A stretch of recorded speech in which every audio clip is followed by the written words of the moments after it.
আরে ইমরান, এর ভিতর তো অনেক বড় জেট রয়েছে।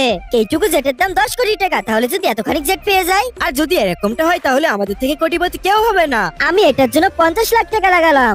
মিস পূজা 50 লাখ টাকার বুলি লাগিয়েছে। কেউ যদি এর থেকে বেশি টাকা লাগাতে চাও তো বলো, নয়তো এটাকে মিস পূজাকে বিক্রি করে দেয়া হবে। আমি 100 কোটি টাকা দিচ্ছি। কি এই মেয়েটা পাগল হয়ে গেছে নাকি? একটা পাথরের জন্য 100 কোটি টাকা?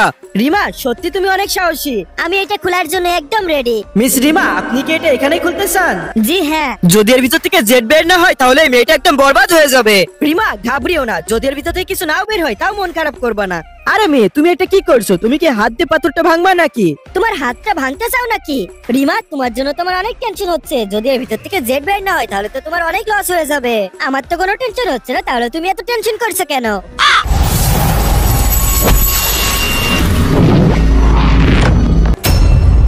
এত বড় জেট, তাও আবার উচ্চ গুণগত মানের। এই দেখো, আমি পেয়ে গেছি। এটা কিভাবে হতে পারে?